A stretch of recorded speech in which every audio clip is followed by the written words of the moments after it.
Okay, I'm pissed. So, well, I normally flawlessly pull off 120 kills for hours continually at this boss. For some reason, I turn into a quivering incompetent wreck as soon as I hit the record button. So, let's see.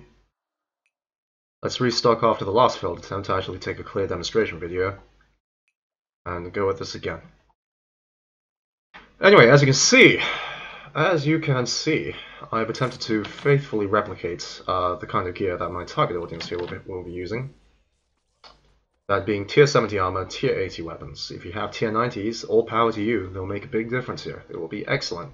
If you have supreme runic accuracy aura, all power to you. That's great news because you can do a lot more damage with magic than ranged over here due to the power of Dragon's Breath and the thresholds just simply being better than what you can get with ranged. Tendrils notwithstanding, of course, tendrils are super OP and we're going to be using them a lot. Now, let's see, a few points to make about the gear, though. I am using a Slayer helm. This is because I don't have any other helmets aside from tier 90s and Void, and we're obviously using neither of them here. Tier 90s and QBD are a huge waste. They barely make a difference to your survivability or your damage output compared to this, simply because most of your strength bonus, will be coming from your ring. Well, not most, but a large part of it will be coming from your ring, your amulet, your cape, your boots and gloves. And as far as your chest, legs, helm go, the contribution, the differences between a full set of tier 70, with all associated pieces, and tier 70 with the chest, legs, and helm in place of tier 90 is only all told, even with the Dragonbane amplification, about 2%, something around that. Coupled with the fact that QBD turns your shit into dust super fast, it's essentially just a massive waste of money. Now, I am using Virtus in my magic set, and yes, there is a magic set. We're going to be going into that should the need arise. But that shouldn't make a difference because unless you do have a high tier runic accuracy aura and a Slayer task, magic is not going to be hitting accurately enough in order for it to be a DPS gain of using Dragonbane bolts with an ammoless offhand weapon. And we are using an ammoless offhand weapon because Dragonbane bolts in the offhand count as tier 60. And since the accuracy bonus and ability damage bonus apply to all abilities with the only requirement of it being in your main hand, having an ammoless weapon in your offhand is actually going to give us a significant DPS boost, as it will give us tier 80 damage in this case. Now, if you can't get an offhand crystal chakram or Death Lotus darts or whatever, it doesn't really matter that much. You're going to be losing a pretty big chunk of DPS, but at the end of the day, your results should still be better than the 3 minutes that some of you are apparently pulling here.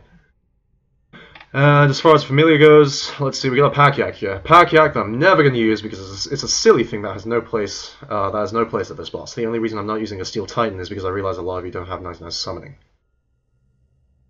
Now, without further ado, let's begin. Now, you're going to be starting the first kill without any adrenaline. This means that you don't get the big dick death swiftness on phase 1. So the first order of the day will be to build up the death swiftness as quickly as humanly possible and get that up for phase 2 preferably. This way we instantly push into the last phase, and I'm pretty sure that's the most efficient way to pull off this boss. So, start with building. We're not going to use any of our thresholds yet. We're just going to build up the death swiftness as efficiently as possible. I'm not going to go into what constitutes an efficient DPS rotation. A lot of other players have done that. Players who are far higher quality than I am as well.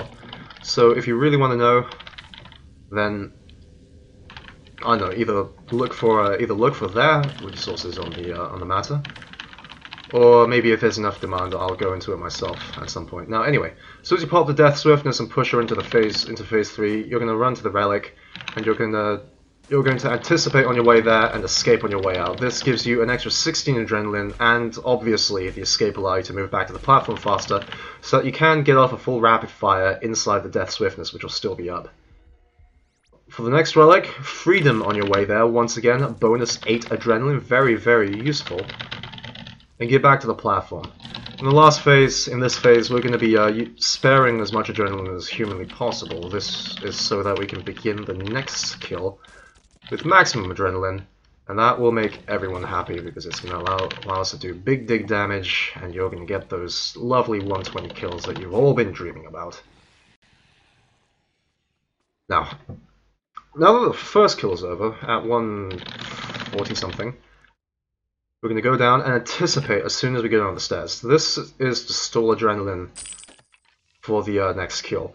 We're gonna, as soon as we've opened the chest and gone to the quick start, we're gonna pop our Freedom here, and we're gonna go through the door.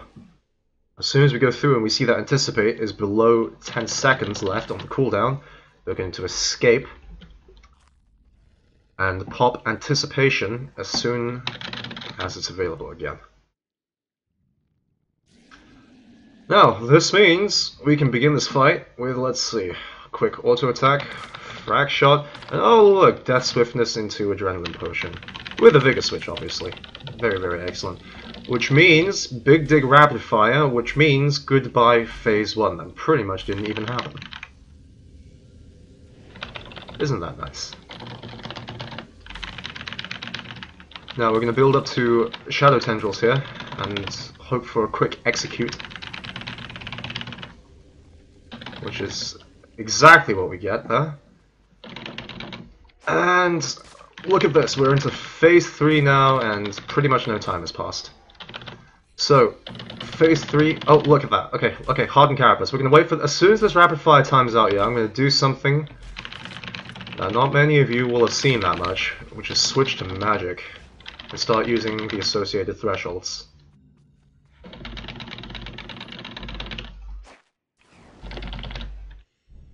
Now, since the state changes do persist between phases, yeah, we're going to keep using magic here. And that's going to give us a lot more damage than if we just stuck with fucking trying to power through with Dragon Bane bolts. Look. Look at this. Isn't that beautiful? I even fucked up and we still got a nice time on that. Now once again, as soon as we go down, pop the anticipate. Open the chest, Freedom, and quick start.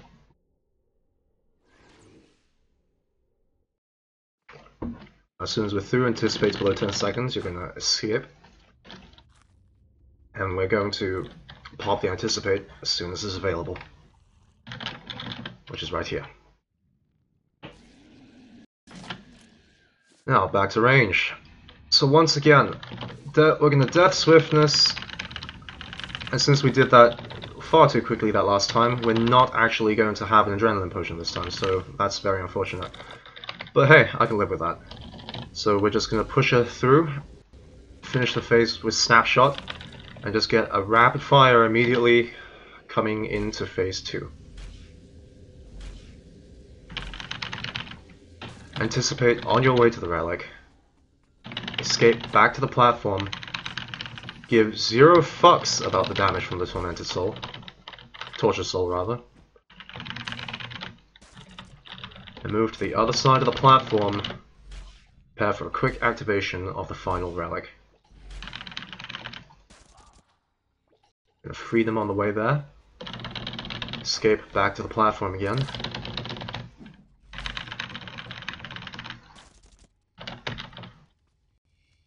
And finish this phase with as much adrenaline to spare as possible. In this case using magic, because she did switch to hardened carapace at the last second. For the smoothest switching possible, I recommend having your turmoil prayer on the bar, and that you learn to queue up an ability in the same tick that you're switching bars and switching prayers. So you're essentially looking to, in the span of 0.6 seconds, switch however many pieces of gear you need to. Press the keyboard shortcut for switching to a different action bar.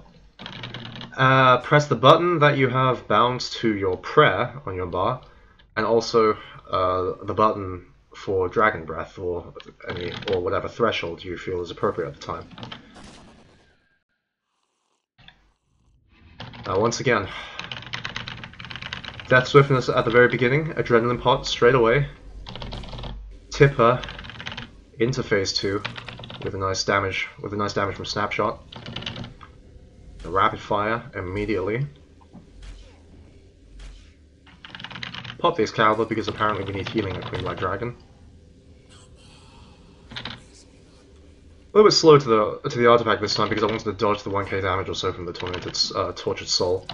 But you don't have to do that. Honestly, you can just completely ignore that, as Soul Split and the Rocktail drops you get from this will pretty much completely handle all of your healing needs. Look, see? I just stood through that so I can get my Rapid Fire off. The damage here really does not matter that much. Right back in. I should probably kill the Tortured Soul here.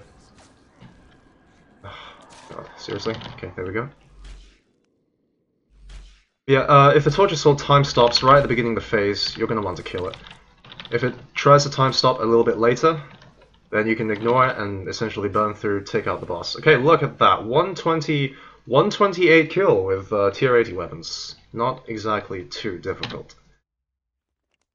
No excuse to be getting 3-minute kills if you're using this method. It's very, very nice. So once again, anticipate as we get down, open the chest, freedom on the way back up. Quick start. As soon as we're through and anticipate is below 10 seconds. Escape. Heal up if you need to. And anticipate again. Right there. Easy. Death Swiftness right off the bat.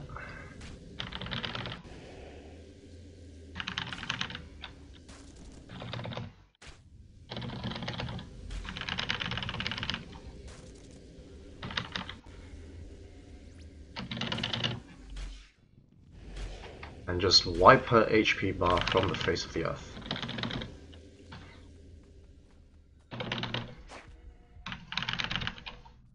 Oh, that's lucky. Yeah, she doesn't, statistically I think she hardens her carapace a lot more often than she turns to crystal. Either way though, we can play that to our advantage because we're bringing 2 sets of gear.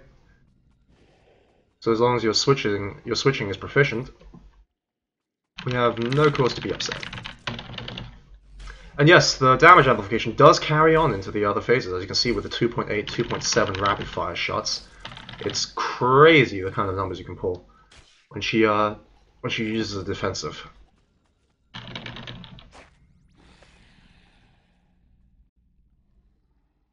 Right, I think you guys get the idea now, but we're going to do one more kill for the sake of completion. So, anticipate. As soon as we go down, open the chest. Bank the brews, because we don't need those in order to sustain our HP here. Freedom on the way up. Quick start. Anticipation, 11, 10. Escape.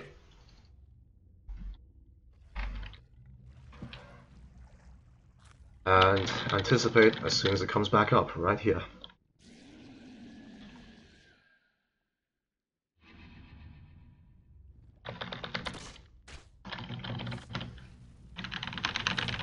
Adrenaline potion, this kill. And you go for the rapid fire here.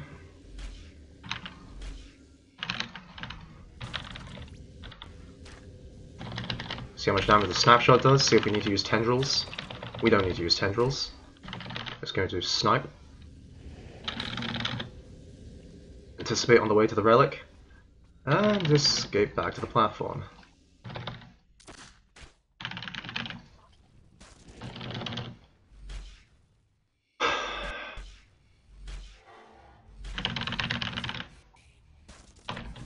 Okay, hardened carapace. Switch to magic instantaneously. You see how I just switch styles and prayers absolutely instantaneously?